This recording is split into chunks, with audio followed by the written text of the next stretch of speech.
On the 6th of May, King Charles will officially ascend to the British throne with a formal coronation. But he has already taken a decision that could become the hallmark of his reign. He has ordered a probe into the links that British royalty has had with the slave trade. You heard that right. Into whether British kings and queens profited from the slave trade. We can give you some idea about how the British kings and queens made money out of slavery in one way or another by looking at some facts. Now, this is just a glimpse, but enough to reveal what the establishment has kept well hidden. Have you heard of the South Sea Bubble? Well, these are the details. The South Sea Company was formed in 1711. What was its purpose? It aimed to consolidate the British government's debt.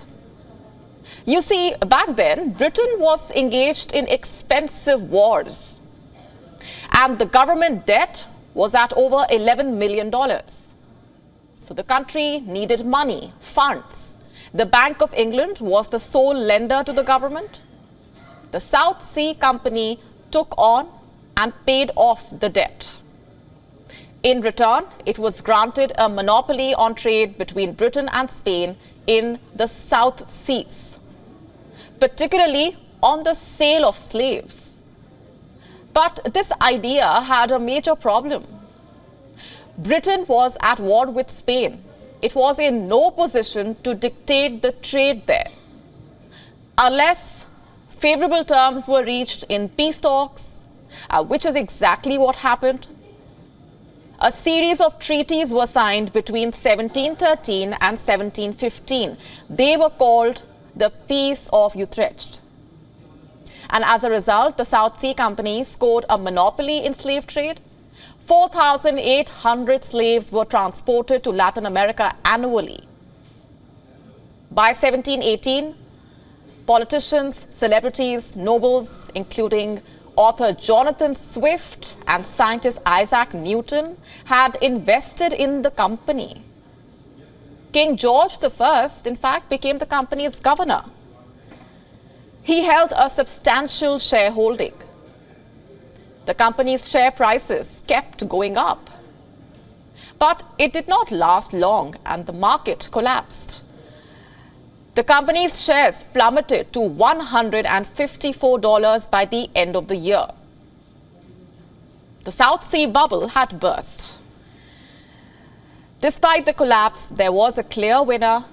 It was the royal family. King George I and II made huge profits from investments in the company between 1714 and 1740. The South Sea Company took nearly 42,000 African captives on its ships. More than 7,000 people died on the voyages. Let's just look at a little more history here. You see, Britain was built on the backs and souls of slaves. The royal family reaped much of its wealth to investments in African slavery for over 270 years. 12 British monarchs sponsored, supported, and profited from slavery. It all began with Queen Elizabeth I. In 1564, she gave a large royal ship to a slave trader. In return, she demanded a share in the profits of the voyage. On that particular trip, several Africans were captured and at least 600 of them were seized from Portuguese ships. After Elizabeth I, King James I carried forward the dark legacy. In fact, he granted royal-connected merchants a monopoly on trade with Africa. In 1618, the Guinea Company was formed. It captured slaves for English-owned tobacco plantations in Virginia. And the company continued to enjoy its monopoly under King Charles I's reign. So, you see, while the English colonized the world, one country at a time, it was the slaves who helped drive these economies. In 1702, Queen Anne came to power. And under her rule, the South Sea Company was formed. Slave trading expanded dramatically. And we have already told you the details. Between 1640 and 1807, around 3.1 million enslaved people were transported from Africa. According to official figures, some 2.7 million arrived. The rest died en route. Such were the atrocities of the royals. In 1833, 800,000 were working as slaves in Britain. Even after their liberation, they were forced to work 45 hours a week for their former masters. And of course, without any compensation. Now King Charles says he supports a probe into the royal family's troubling history. But we ask, what is even the point of this? Why is he offering research when he should be offering apologies? When he should be acknowledging the horrors inflicted by his predecessors, the cruelty, the manslaughter, millions suffered as a result of the whims of British monarchs.